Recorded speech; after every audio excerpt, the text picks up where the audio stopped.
Welcome everyone to this SANnav demonstration on how to create and manage switch event policies. In this demonstration, we're going to use SANnav Management Portal to create a custom event policy. For more information on custom event policies, be sure to check out the course on SANnav Management Portal Fault Management.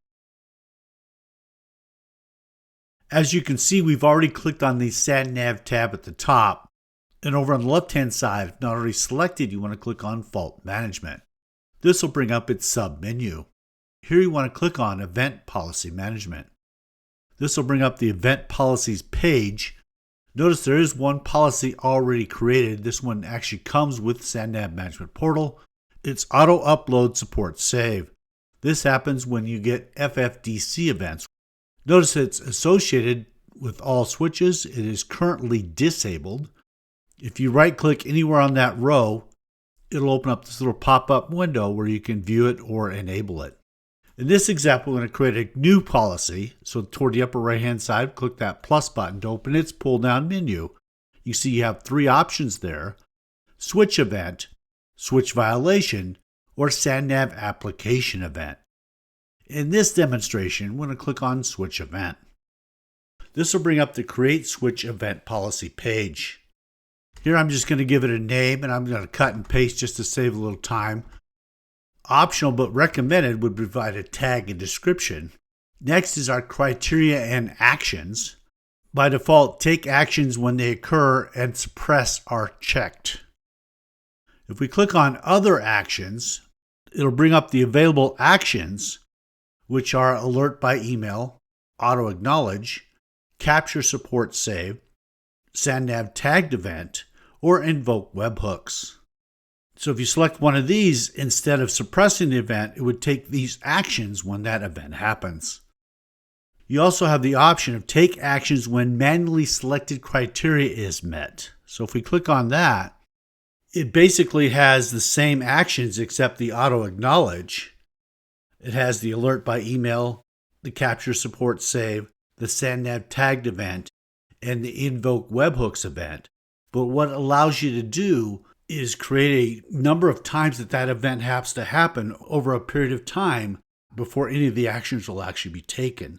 So for example, maybe we want to monitor to see if the event happens 5 times over a 10-minute period. By the way, the time frame options are seconds or minutes. We can also provide a custom description for when this event happens. But in this example, we're going to suppress the event. Next, you want to create the event filter.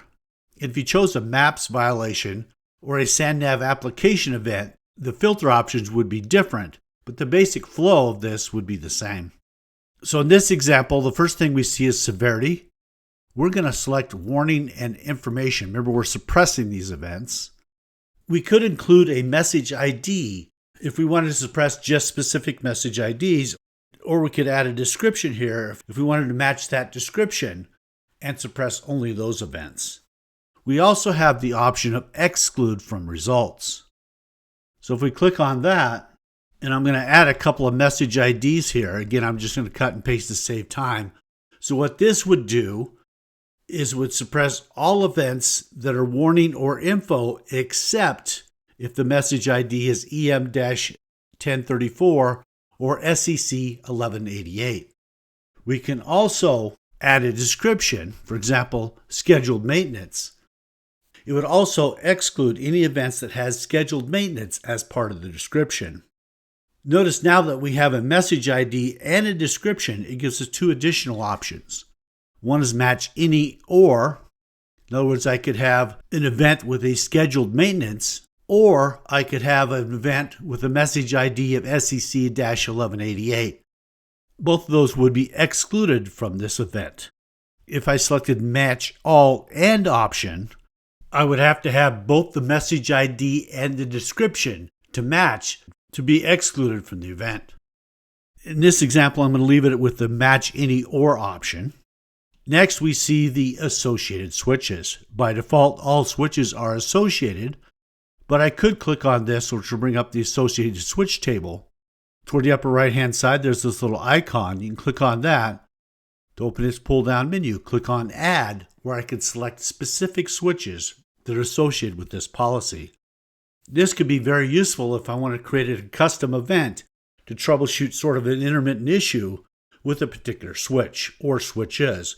I could select just those switches to include in this custom event. But in this example, I'll leave it as all switches. By default, enable is selected, but I could disable this. For example, if I'm using it to troubleshoot an issue, I've solved that problem, and I can come in here and disable that, but still keep the event policy. So in this example, I have everything how I want it, so I'm going to click on this Save button.